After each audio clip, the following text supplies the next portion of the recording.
Hey, Aubrey, how are you? Hi, Michelle. How are you? I'm good. I'm good. I'm excited to record with you today. Guys, Lindsay is away, but she is coming back, so don't worry. She will be back soon. She'll be But back next Aubrey and week. I, Yes, that's right? right. Aubrey and I are having the fun opportunity to record together. So we're having a good time. And Lindsay, we'll see you when you get back. Yes, awesome. This is so fun recording with you, Michelle. And as Yeah. soon as I saw the question at the top of the episode, I got really excited because this has been, we'll go ahead and answer it here, but All it's been right. interesting for me and my husband. Okay. All right. Are you the good cop or the bad cop when it comes to parenting? Yeah, so this has been really interesting for us. I am usually the good cop. Mhm, And then my husband comes in, he's more strict. He lays down the mhm, law, he's the bad cop. But that's how it's always been when we had younger kids. And it mhm. has flipped with teenagers. It's really interesting. Like, Oh. it's fascinating. And I'm sure some of you out there who had younger kids that are now growing up have been in this boat where you might parent toddlers, young kids, very differently from teenagers. So now we're sort of having to redefine the good cop, bad cop Hmm. role. It's interesting.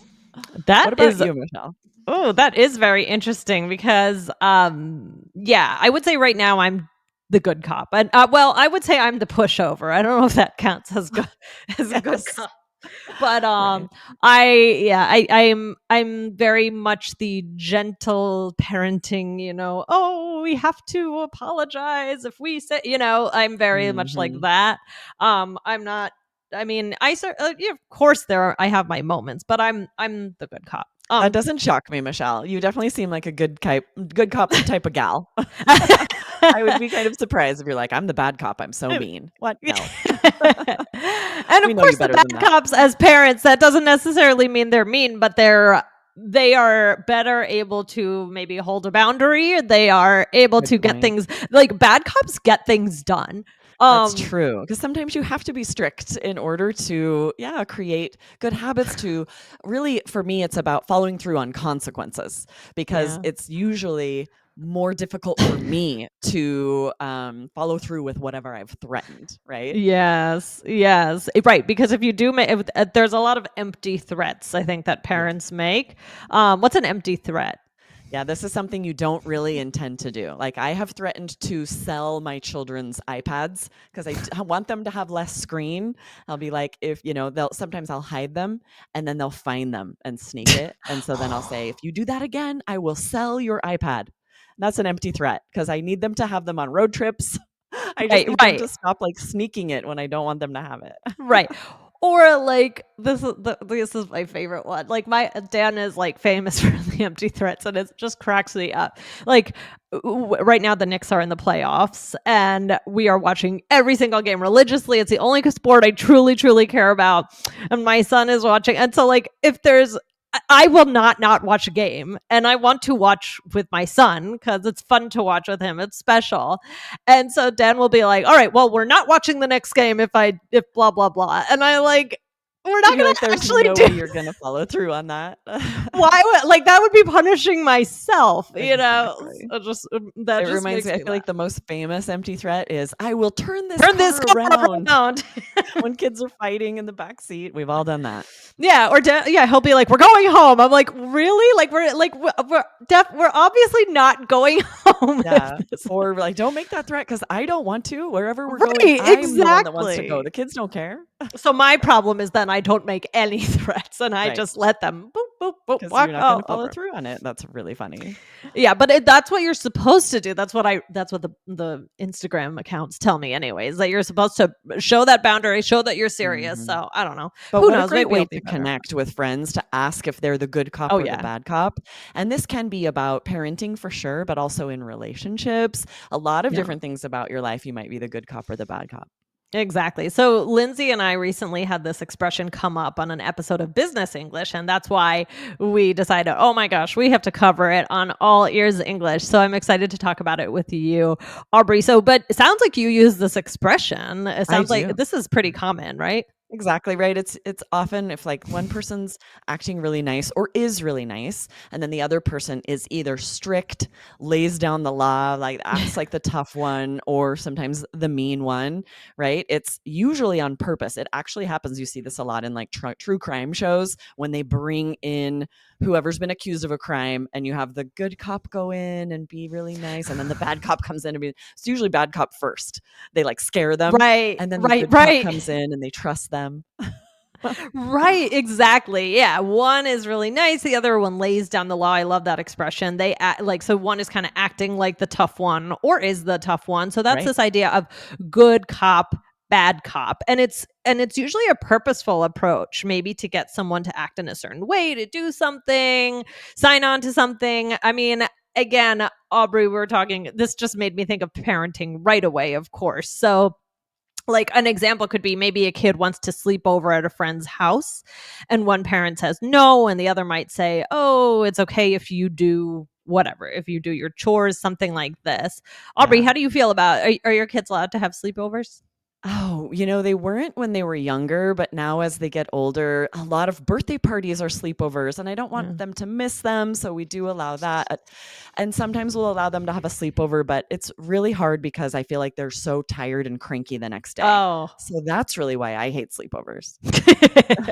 That's fair. That's fair. My kids have had, friends sleep over, but usually it's when the parents, like we had friends from out of town come, and so, or New Year's Eve if we're all sleeping over, but they're too little right now to have a real sleepover, but I used to love it as a kid. Me too. Yeah, but we were Yeah. always really naughty on sleepovers. We would go and toilet paper people's houses. In Uh-oh. Idaho, where I grew up, very rural, we would just get a ton of toilet paper and throw it up in the trees and over the house. We would just toilet paper someone's house in the middle of the night. That does not happen in Arizona because there's cactus everywhere. Everyone has cacti, and if you get Oh. toilet paper in the cacti, it's never coming off. You can't get it off. So that's not really a thing here, luckily. Wow. Okay, that's interesting. Yeah, we already kind of touched on this, but any other examples you can think of in parenting where there's a good cop, bad cop situation? Yeah, to get kids to do chores, I think Yeah. sometimes, right? If they're just not doing very good at helping on their own, sometimes one parent will intentionally like come down really hard and be mean. And then the other parent comes and be like, "We love you. We're grateful for all you do, but if you could just do your chores, right?" And then you're Right. hopeful that that's the same as what the cops are doing, where you're like, maybe they're scared of or more intimidated by one parent, Yeah. and then they'll actually do what the nice parent wants them to do. It's Yeah. interesting. I could imagine it creating sort of some toxic relationships, so it's probably True. not always the best parenting strategy. What do you think? No, right. You don't want it to be that one person is, yeah. Feared It's and like to pick, hated? No. yeah, exactly, in this role. So it's good if you switch off a little bit, Yeah, that's or probably yeah. wise. But yeah, to me this can also be really useful in the business world. So like for example, two supervisors, maybe they're trying to set limits and one of them is really strict and the other also gets people to get things done but lets them vent about the strict one, right? Or just vent about their situation.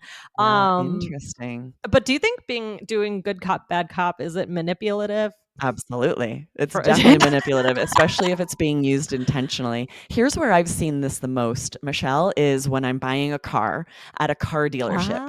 And you have the person Ah, who's helping you is so nice and we're going to be able to help whatever.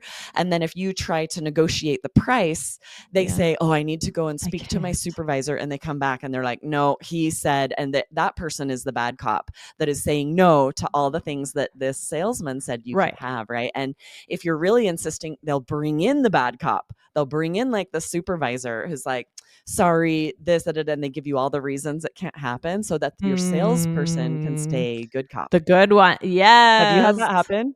Yeah. Oh, Yeah. yeah. I haven't bought a car in a while, but I do know that, yeah, It those are the feels kinds of manipulative. games. You can feel them Right. manipulating you. You're like, "But what are you gonna do?" Right. Yeah, exactly. I also sometimes this makes me think of when people say like, "Oh, don't blame me," it's not me. It's Those are the just rules. I didn't make the rules. all right. I'll say that as a parent too, Yeah. right? Those are the rules. I didn't write the rules. I love Especially that. if it's like going to school, something like that, and they don't wanna go. It's like, everyone has to go to school. Don't blame me. I didn't it's not up to I me. didn't invent school. Exactly. I love that. All right. Okay. So, Aubrey, how do we actually use this in conversation, though? Right. So, I sometimes I'll hear somebody say, "Oh, I'll be the good cop, you be the bad cop." Right. I've totally heard friends say this. Recently, I remember, their daughter was asking for something. She wanted something, and they had found out over, like, a text. They'd gotten a text, and so then they were gonna need to go and discuss it with her, and I think he was like, "I'll be good cop, you be bad cop," and they were kind of joking, but also it's true. Like, they Yeah. were like, "We're gonna try and use this strategy to either talk her out of whatever she wanted," something like that. It's so funny. Right, right, exactly. Or here, Aubrey, you wanna read this next one on another example? Okay, I'll start us. My husband and I are very good cop, bad cop. It takes a little planning, but it works. Okay. So you could use it in that way, or here's another example. When we go in there to close the deal, I'll be good cop, you be bad cop. Yes, right. Whether it's at a car dealership or at work, a negotiation, trying to get a contract signed, often this is a strategy for one person to be good cop and one to be bad cop.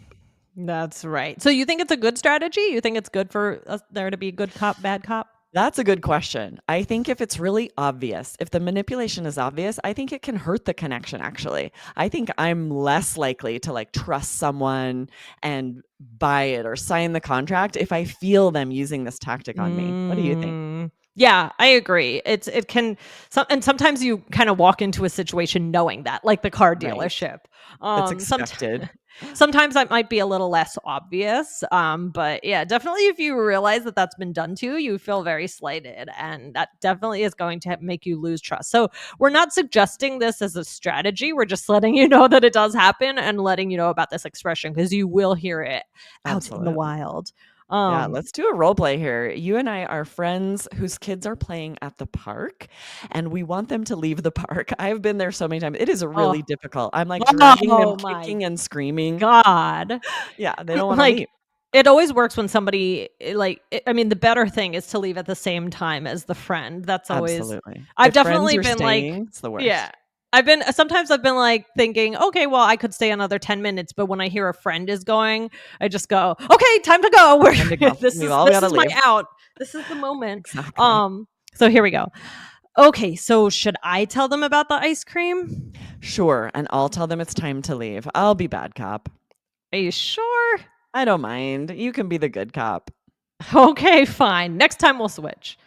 Yeah, this is funny to think about it as 2 moms, like, "We gotta get the kids out of here," but then we'll bribe them with ice cream.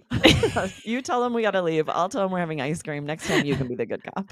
Yeah, yep, exactly, That's so funny. exactly. So, yeah, you said, "I'll tell them it's time to leave, I'll be the bad cop," and then I said, "Are you sure?" And you said Yeah, I don't mind, you be the good cop. And yeah, this we will sort of name it sometimes, like, whether it's with children or at work, sometimes we'll explicitly name that we're using this strategy, Mm, often not, right? Often you yeah, just find yourself one person being more strict and one not, or you're not right. really thinking it through, not intentionally, like, being good cop and bad cop all the Yeah, time. yeah, yeah, exactly. Oh my gosh, this is fun. Guys, head on over to episode 2424. That was You Strike Me as Someone Who Will Love This Episode. Yeah, that was a fun one. That was Lindsay and I. This phrase, you strike me as something, or she struck me as, you want to be using this. So if you missed it, scroll up and be sure to hit follow here on the podcast. If you missed it, you're probably missing amazing episodes. So hit follow That's right here right. on All Ears English. Awesome. To get more connection. All right, Yes. takeaway today. Yeah, this is super common. You're going to hear it. Use it to connect with someone. It's a really fun question. Yes. Look Ask how a much friend. fun Aubrey and I have been having talking about this. It's just it brings up so many other topics and can kind of be pretty humorous and yeah, but definitely look out for when somebody might be playing you with good cop, bad cop and Exactly, right? yeah. Avoid being manipulated by this, but absolutely, I think this is a great connection topic to strike this up with a friend. Just ask, are you good cop or bad cop with your kids? And then sometimes it switches back and forth. It's going to be an interesting conversation. Definitely. Oh my gosh, for sure it is. All right, Aubrey. Well, thank you so much for chatting with me today. This was a lot of fun, and I'll see you soon. Yeah, see you next time. All right. Bye. Bye. Bye, guys.